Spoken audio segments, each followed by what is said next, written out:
when you say that you want to achieve your goal and your coach sets out a plan for you, you have to make sure that you're ready for that plan and that you're ready to commit and make sacrifices. Like that is a really, really important part of the coaching process is your coach is going to ask you to make sacrifices. And if you're not ready to make those sacrifices, then you're probably not ready to be coached.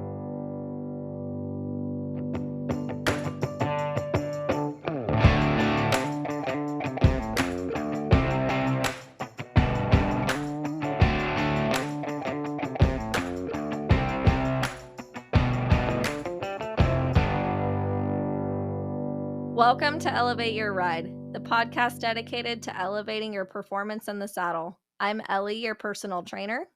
And I'm Lauren, your mindset coach. Okay, today we are talking about a subject that I am pretty passionate about, and that is that your coach cannot want it for you. So if you have a dream and a goal, but you don't have that great of a work ethic and you're not interested in changing your schedule or you're not interested in making sacrifices, like your coach can't change that for you. Your coach can do a lot of things. Coaches can help you along the way. They can give you great tools, but they can't want the dream more than you. So, Lauren, can you speak on why the motivation has to come from inside? It can't, like, your motivation to achieve something can't come from other people wanting it for you, and it can't come from external factors in general. Absolutely. And the biggest reason is honestly because to achieve any goal, things are going to be hard. You're going to have hard days. You're going to be sore. You're going to be tired. You're going to have other distractions that beg for your time. And if you don't want a goal so badly for yourself, those other things are going to pull you away. And if you happen to show up in spite of those things, even if you don't really want it, it's going to build resentment not only towards the goal, but towards your coaches and even internally because your body and your mind knows when you truly want something. And when you are going through the motions for something that you don't necessarily feel passionate about, it's going to feel hollow, it's going to feel fake, and it's going to feel forced.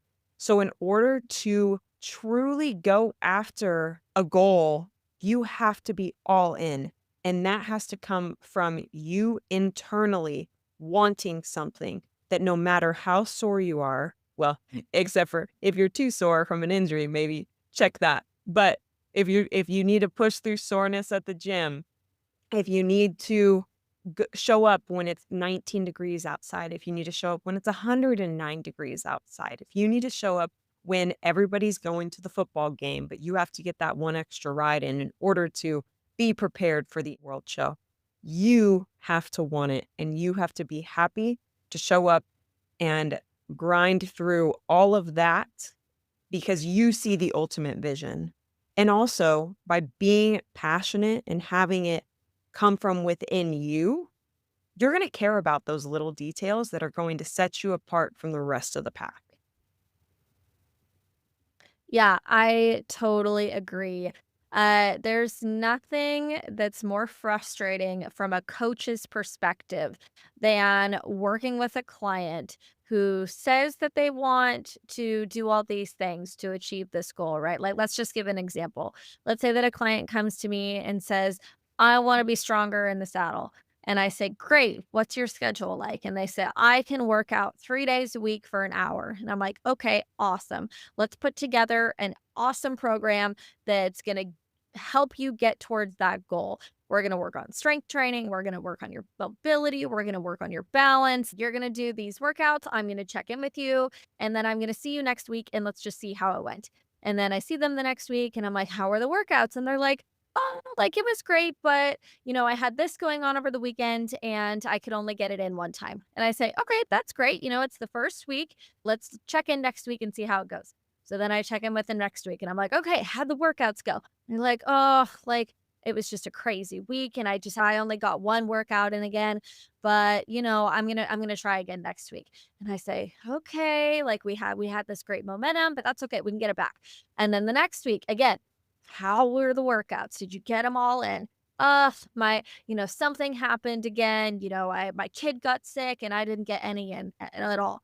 And this puts me as a coach in a tough position, right? Because then it makes me feel like I am wanting this goal more than you. And I put in all this effort and put together a great program for you, and then I'm just not seeing it from you that you want it. And so you're telling me that you're letting other distractions come before your goal, and not like it's about me and my feelings as a coach, and it's not like I'm gonna treat you any differently as a client, but it just shows to me that you're not as serious about your goals as you maybe think that you are. And it's really hard because I can't convince you that you should work harder towards your goal. I can make suggestions and I can maybe say, "Hey, when things get busy, like maybe try to just do part of the workout or, try to put it into your calendar like it's an appointment with me and make sure that you get it in." And like there's little things that I can do to help, right? Like as a coach, that's my job. I'm here to guide you and I'm here to help you. But I can't be the main driving force for if you get your workout in or if you don't get your workout in, right? Like that motivation has to come from inside of you. And that's really hard. And like I said, it's really frustrating as a coach when you feel like you want it more than the client does. And then sometimes the client will get frustrated because they're like, well, I'm not seeing results out of the program. And then that again puts me in a little bit of a weird situation because it's like, well, but I created this program for you and you're not doing it the way that it was created. So one of two things has to happen. Either the client has to change to adapt themselves to the workout, or we have to adapt the plan to fit their schedule more. But one of those two things has to happen. We can't create a plan and a program and then not fully commit to it and then be upset when we don't see the results out of it. Which I think leads us perfectly to point number 2, where you have to do the work. Like you were just saying, as coaches, we can't do the work for you. And I think a prime example of that is honestly my fitness journey at the moment, right? Back in 2023 and 2024, we were working out very consistently. And like I had great results because I was doing the work and my shoulders looked amazing. Felt so strong, like I could lift all the things and not even bat an eye. Well, then I haven't been doing the work as much in 2025. We are getting back on that train though, the last month and a half, 2 months. So yay. But I had to do the work. It didn't matter how much I might have still wanted it. I wasn't doing the work at the beginning of the year because of life situations and circumstances. But it didn't matter how much you wanted it for me, if I wasn't doing the work, we're not gonna see the results, right? And I think it's a perfect example, though, because it's not that I wasn't capable of getting fit and being strong, because just a year prior, I was in great shape. You would always be like, "You're one of my strongest clients," because I loved to lift all the heavy things, but it's because I was doing the work. And so, when we apply this to the horses too, like when I achieve the most in the arena is when I am doing the work, doing the late nights, doing the mental training, doing the visualizations, doing the breathing techniques, expanding my knowledge in other ways aside from what my trainer has to offer by watching videos, reading the rule book, doing everything because the work can only come from me. And it doesn't matter how much a coach tells you to work. If you don't do it, you're not going to see the results. 100%. And it's such a hard thing, right? Because again, if somebody comes to me and like they kind of want it, but they're not really quite ready mentally to put the work in, I don't want to say it's a waste of time because it's never a waste of time for somebody to want to come to me and want to better themselves. But at the same time, you have to be ready mentally and in the right headspace in order for you to get the most one bang for your buck and then results, right? So if somebody comes to me and spends a bunch of money working out with me because personal training isn't cheap, right? and then they feel frustrated because they're not seeing the results, but it's because they're not putting the effort in, then like I said, it just creates this weird feeling between the two of us, right? I feel like I'm really, really trying to pull motivation from you and really, really inspire you to work out. And I just feel like I'm not receiving that same energy back. And then it can feel on the flip side from the client's perspective, like if I'm always checking in with you and you're not really putting in the work, it can make you feel bad about yourself, and it can create like this disconnect between you and exercise, and it can just make you want to give up entirely. So it's hard because if you never start, you'll never start, right? But then at the same time, you have to be in the right space mentally in order to achieve the goals. Absolutely. And it's a fine line, right? Because you have to be interested enough to start and ask these questions, but then be willing to be completely committed once you get the answers. And sometimes once you realize what it's really going to take to, let's say, get in shape or win the world, you're like, I just don't know if I can commit to that. Like, I think I want to. I still want to get in shape and I want to win, but man, this takes a lot more effort than I thought it was going to. And so we have to just be honest with ourselves in the stages of life that we're in because like you said, there's things that have to align and you have to be not only willing to do the work but able to do the work. And sometimes life doesn't allow you the opportunity to do maybe quite as big of a dream as you have, and that's okay, but be realistic with your coach because if I were to come to you and say, "Hey, I would like to become a runway model." You'd be like, "Okay, well, this is the plan. It's gonna be really detailed." But if I came to you and said, "Hey, Ellie, I only have 1 day a week, or I only have 10 minutes a day," your plan would be completely different, and what you would maybe expect or inspire within me would be 2 different things, and it's okay. It's just about being honest with your coach and with yourself, I Mhm. think, more importantly. Yeah, and it's all about setting realistic goals for yourself. If you're already not having great internal motivation and you don't feel that inspired, and then you set a goal that's way out of reach for you, then you're just not setting yourself up for success at all.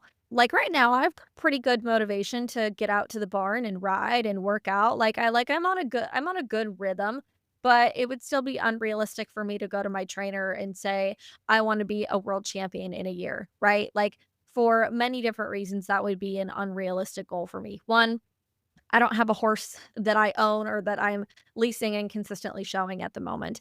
And while I wish that that was different, I can't change that. And so I could go to my coach and say, well, like I want this goal, but I know that I don't have the means to be serious about it yet. But if I didn't quite explain that, and I said to my coach, Savannah, I said, I want to be a world champion in a year. And she put in all this work. She found me a horse. She created a show schedule. She created a plan for me to come and ride and a plan for the horse. And then I all of a sudden was like, whoa, whoa, whoa. Like, I'm not that serious about it. I just was saying, like, I'd love to be able to do this in a year. Then as a coach, you kind of say, you're showing me that you're not that serious about your goals. And it's frustrating as a coach. And like I said earlier, not that you necessarily have to take your coach's feelings into consideration because your coach is there for your journey, but it is a part of the process. It's a give and take relationship. It's not one-sided. Your actions as the client does affect how your coach sees and views you. If somebody comes to me and is always showing me that they're not that serious about their goals, it's hard for me to want to invest my time and my resources into you. So it's just something to take into consideration that when you say that you want to achieve your goal and your coach sets out a plan for you, you have to make sure that you're ready for that plan and that you're ready to commit and make sacrifices. Like that is a really, really important part of the coaching process is your coach is going to ask you to make sacrifices. And if you're not ready to make those sacrifices, then you're probably not ready to be coached. So, something that maybe we should do a whole episode on this, but just the idea of being coachable, right? That kind of goes hand in hand with your coach can't want it for you. you have to be coachable. You have to be willing to take the advice. If you took the time to find a coach and took the resources to pay the coach, you have to be coachable. You have to be willing to do what the coach says the plan is. And if you're not ready to make those sacrifices, then you're not ready to be coached. Are you looking for that extra competitive edge, struggling with show pin anxiety, or looking to set and achieve meaningful goals with your horse? Schedule a session with me, Lauren, your dedicated mindset coach.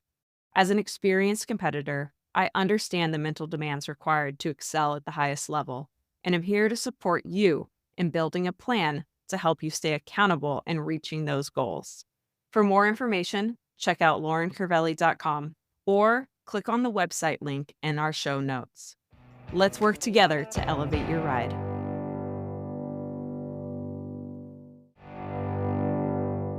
Hi, everyone. It's your personal trainer, Ellie. If you're looking to become a stronger, more balanced, and flexible rider, I'm here to help.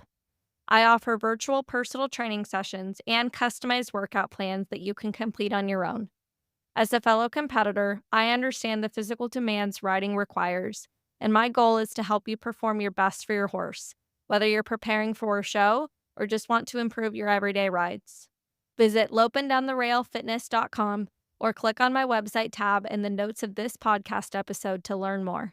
Let's work together to elevate your ride. Absolutely. And I think that is a great segue into the third one, where the coach can't do the micro habits that take you. Wait, hold on. What does that one mean? So let's talk. So then that kind of leads into the next thing, which is the micro habits. So let's say that we'll just use working out as an example again. Let's say that I create a workout plan for you and it's 3 days a week for an hour. And let's say that your goal is to become stronger in the saddle in a year. Okay. There's things that you have to do outside of that hour-long workout 3 days a week in order to achieve that goal.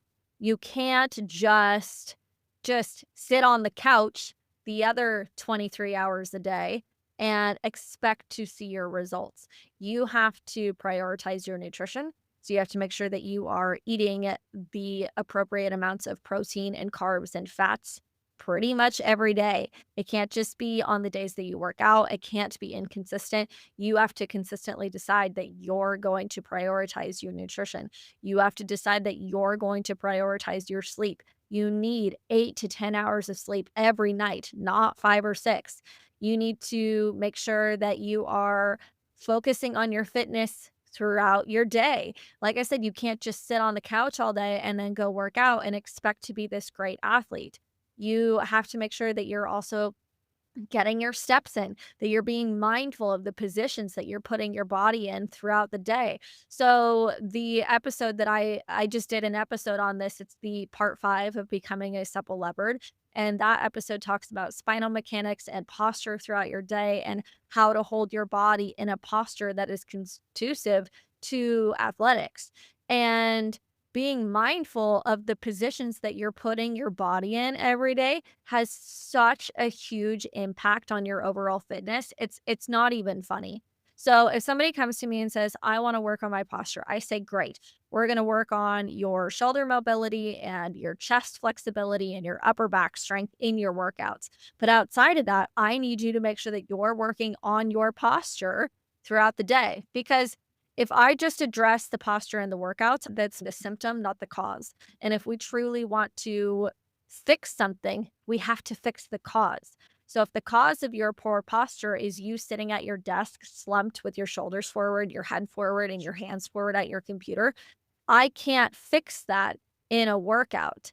You have to fix it in your daily life, and I can supplement it by adding it into your workout, but I can't fix it from the workout. I could create the absolute perfect, best posture corrector routine ever. But if you don't make the conscious decision in your daily life to fix your posture, it won't matter. So we have to create a plan for you, but then you also have to be willing to make little sacrifices throughout your day, every day to achieve that goal. It's not just about putting in that hour 3 days a week. And that also goes for riding your horse. If you want to get better at riding your horse, you have to do more than just go to the barn and ride your horse. You have to be mindful and connected to your horse, even when you're not at the barn. We kind of touched on that. I have no idea what episode it was, but do you remember that, Lauren, when we talked about how you have to stay connected to your horse even when you're not at the barn if you want to have a great partnership with your horse?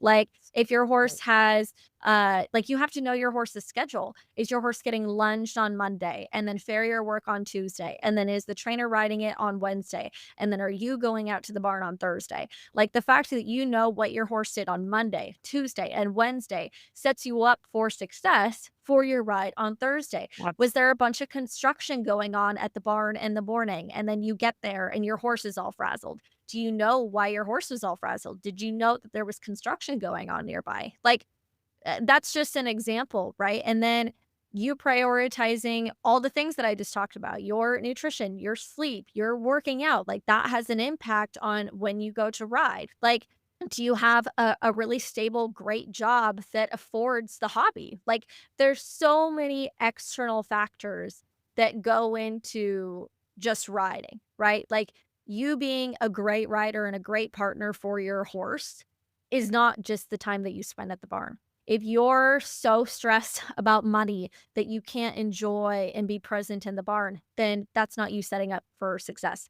If you are so weak in your body that you can't effectively ride your horse through some tough moments, that's not setting you up for success.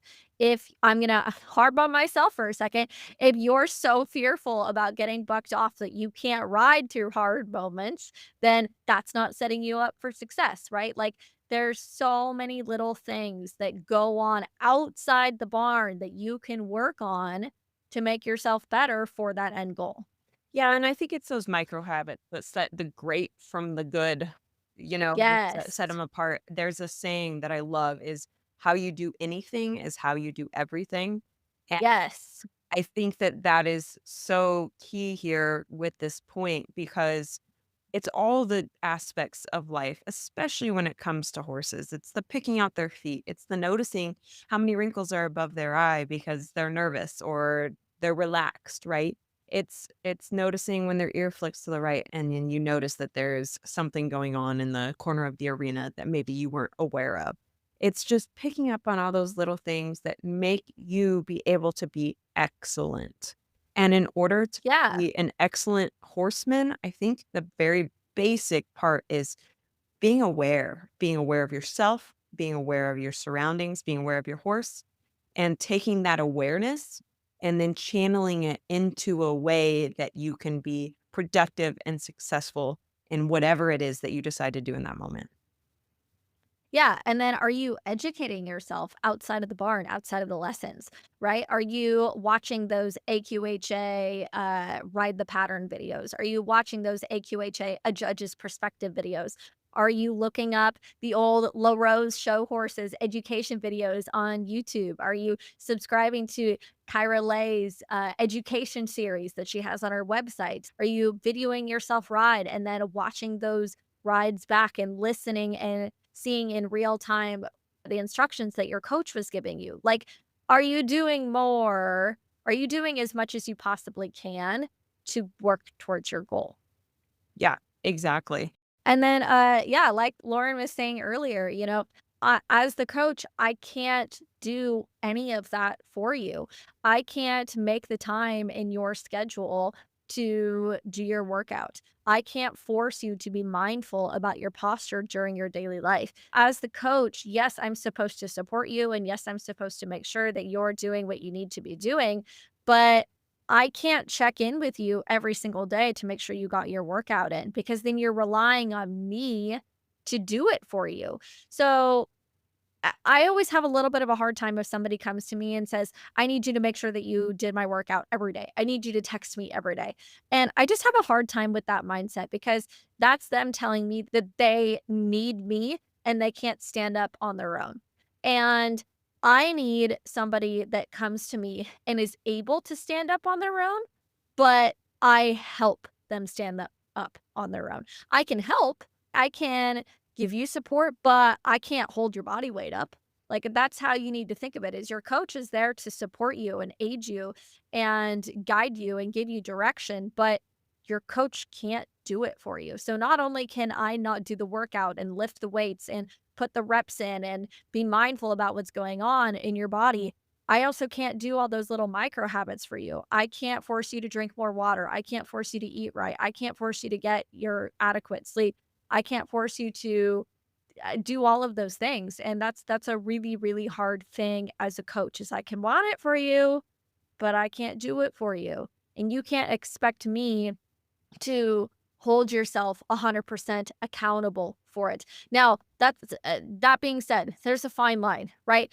I would not be a good coach if I wrote somebody a program and never checked in with them again, right? Like I said, there's that fine line if I need to be there to support you, but I can't do it for you. You can't expect me to put the work in for you. It's not going to work out long term. You can't force somebody to want something for you. It's not gonna work out. And then the other thing is you won't care about it as much. It won't be your baby. It won't be your life's passion. If it's not your passion, then why are you even pursuing it in the first place? Like, you have to answer all those questions before you add in a coach into the equation, in my opinion. Now, if you need help getting there and you're excited about getting there and you're passionate about getting there and you just need some help narrowing those goals down and figuring out what you need, that is just fine. You don't need to know everything, but you need to want to get there. Yeah, because as showing horses, it's an individual sport, right? As soon as it's time to show, we walk in there and we are on our own. So it's everything that we have done outside the arena that is going to be showcased in that 2.5 minutes. And so your coach can walk you up to that gate. But as soon as you step foot in it, it's all on you. And so that's where the wanting it for yourself, the micro habits, and doing the work all really have an opportunity to shine. Because when you do all of those things and you want it, you can enter that state of flow when you step into the pen and you can just shine. And it shows the difference between those who are truly passionate and truly striving out there, because there's just a presence that says, watch me. I might not be perfect yet, but watch me because I am trying. And I think that all of us are attracted to that in any, Yes. yeah, in any arena that you see, whether it's in fitness or with horses or just, I mean, any area of life. Somebody who says, I'm trying and I am doing my best and working my hardest to get there, like, you can respect that. And I think that that's something too about what we do is, only one person can win, but a lot of people can be respected. And so by embodying a lot of these traits, you can gain respect from your fellow exhibitors and gain respect from your coach. And you don't have to have that pressure of having to win. You can have the pride of saying, I am respected by my peers. And that to me is something that no one can take away from you and something that you can bring into every area of your life, whether or not you're showing horses.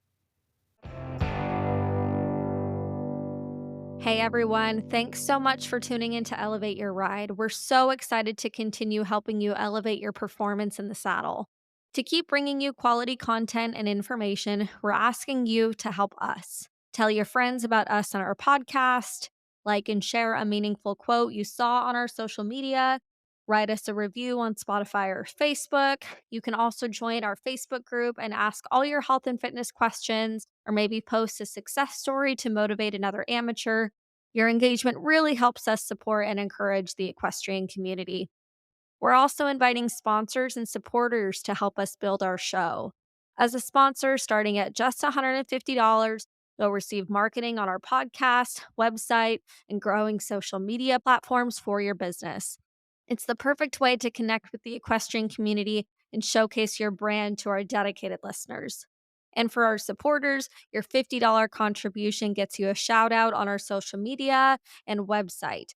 Every bit of support really helps fuel the show and helps us inspire and motivate equestrians.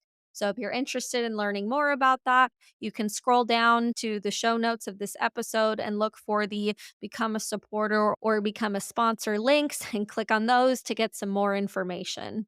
Thank you for listening. We can't wait to continue expanding our platform and helping you elevate your ride.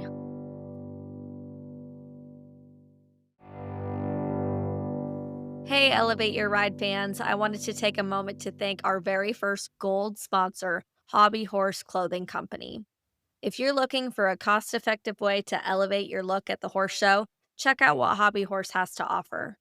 From budget friendly crystal jackets to simple show shirts to stylish lifestyle tops, Hobby Horse has everything you need to look your best. Make sure you use code EYR2025 for an additional 10% off at checkout. Hey, Elevate Your Ride fans. Are you loving our show and looking for a way to show your support? Check out our line of Elevate Your Ride merchandise. From stylish t shirts to cozy hoodies to journals and hats, we have everything you need to represent your favorite podcast. Ready to gear up? Click on the Buy Our Merchandise Here link in the podcast notes, or head on over to our website, elevateyourride.co, and click on the Store tab. Thank you for your support. Make sure to like, follow, and share our platform with your friends. One thing that I want everybody to visualize right now is a horse person that they look up to, whether that's an amateur or a trainer, somebody that when you see them on the draw list, you make sure that you're in the stands to watch. I just want you to imagine that person. And I want you to think about a time that you've seen them being coached in the warm up pen. Are they able to stand up on their own and warm up their horse on their own and maybe get a little bit of support from their coach? But their coach doesn't need to be there every stride, making sure that they're kicking their horse, making sure that they're connected to the horse. Like if you think about the really, really strong competitors in our industry, they usually don't need a ton of coaching right before they go in. They don't need the coach to have their AirPods in on the phone with them, telling them every stride to do something, right? Like they're able to stand up on their own from their coach. Their coach might say one or two words to them before they go into the pen. And those words might be good luck. You know what I mean? Like if somebody has a good coaching relationship, like horse trainer to amateur or horse trainer to horse trainer relationship, like whoever that coach is, they are able to help their athlete with supplemental things before they go into the pen, but they're not having to teach them something new. They're not having to remind them of something right before they go into the pen. And those people usually do really, really well. So, that to me, that relationship tells me that those two people have put in the work and the coach knows that that athlete is going to step up to the plate. They don't have to convince them to step up to the plate. They're already there. Yeah, and I think that comes from years and hours of training where maybe at the beginning it was a more assisted type situation, but then the rider had enough confidence and enough want to within themselves to say, Yes. thank you for your coaching, but let me experiment and then I'm going to come back and let's do feedback. That's when I think is a really cool dynamic is when you go from hand-holding coaching to feedback coaching. And I think that that also is a great like elevation of your relationship with your coach because then it probably gets kind of fun for you too because or for a coach too because then they can be challenged by their student and the student can be challenged by them. And then that can re-inspire and ignite a passion and a fire in you like no other, because then it becomes fun and you become curious and the work doesn't feel like work. It feels like play. 100%. And that is a place that I strive to be at. And it's a place that I would imagine a lot of people strive to be at, right? You want to be at the place where your coach only has to say one or two words to you and you can take that and run with it. Like, you want to be passionate and inspired and curious and excited. And it's hard because your coach can't create those feelings for you You have to find those feelings on your own. So if you don't have those feelings and if you don't feel that way about yourself in your riding, you have to ask yourself, what's holding me back and how can I get there? So an example is for me, I am constantly held back by fear in my riding. Like that is the number one thing that holds me back. I'm scared of getting hurt. And my coach can want me to not be fearful all day long. She wants it so bad for me to not be scared of riding horses. But it doesn't matter how hard she wants it. It matters if I'm able to do it or not. It doesn't matter how many times she says, "It's okay, don't be scared." It doesn't matter how many times she says, "Kick the horse, it's not gonna do anything." It has to come from me. And it's been a long journey, and I'm not there yet, but I had to have the motivation in myself to say, "You know what? I'm tired of my fear holding me back. I'm going to keep pushing and I'm not going to give up and I'm going to get myself on the other side." And I'm not there yet, but I'm in a lot better place with it now than I was a couple years ago. So, it's okay that it doesn't happen overnight. Things don't happen overnight. You can't go from unpassionate to passionate in one day. It takes months, it takes years to get there, but you can't give up. You have to keep trying, and I think that when you get stuck, you have to look back and say, "Why am I doing this in the first place?" And you have to get re-inspired. If you got inspired by somebody that you saw at the World Show 10 years ago, and that's why you started putting in the hard work to get towards your goal, but you've kinda lost that. Maybe you need to go back to the World Show and just watch and get re-inspired. Like, that is the only way that you can get to the point where you are coachable and where you want it for yourself is you have to go back and ask yourself, why did I start doing this in the first place? Do you have any other resources or ideas for that, Lauren? Yeah, absolutely. And I think that a great place for you to start is by listening to our podcast too, right? Like we have so many interviews with exhibitors who have been successful, who have rags to riches stories that are inspiring to any level that you are at, whether you've had an injury, whether you have a horse that maybe you started from the beginning and you're a DIY, you can still go and win and be successful. And I think that sometimes hearing those stories can make you feel like, okay, yeah, it's capable for me to do this. And you can also find a lot of these kind of like motivational speeches through different realms. I get very inspired by just listening to sports, just football, basketball. The book that I am doing for the book club is Relentless, and he is a basketball personal trainer. And I have taken so much from the sport of basketball and applied that to horses. And so I think that also goes back to like looking outside the horse world for a way to be inspired within it is is just so huge because then you just tap into a whole nother market of sports and mindset and CEOs, and I just think it crosses all the different categories, and you can apply it and become your very best self.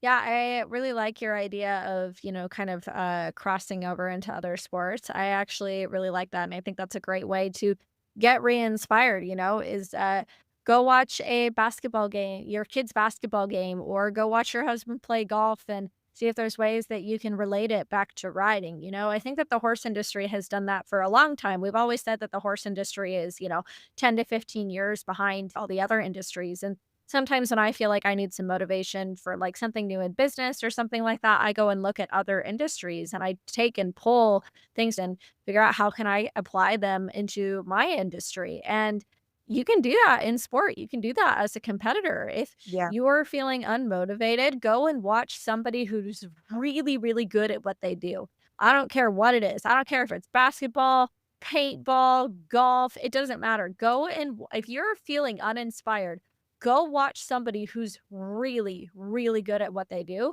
and tell me you're not inspired.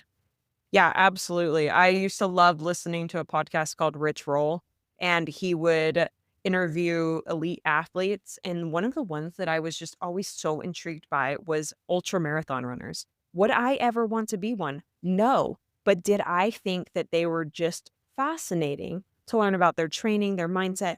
And in a way, an ultra marathon runner is an all arounder. And you know what? I'm an all arounder, and that makes me psycho too. So I just think that there is so much that you can kind of cross over of the endurance that it takes, the physicality, the mindset, and it's a really fun thing to start learning about. And just because you learn about something doesn't mean you have to be passionate about that area, but it's about taking the themes that it shows you and then applying it to what you do. Yeah, 100%. So, if you're listening to this and you're like, "Man, I've got some work to do," listening to this podcast was your first step, and hopefully you've got some ideas for how to ignite that fire and go be coachable and go achieve your dreams. Thank you to our bronze sponsor for this episode, Avenue Equestrian. Avenue Equestrian provides online courses, coaching, and more to advance your equestrian business. Find more by clicking their website link in the notes of this podcast episode. Thank you for listening to Elevate Your Ride. Find us on Instagram and Facebook, all linked in the podcast notes. We'll see you next time.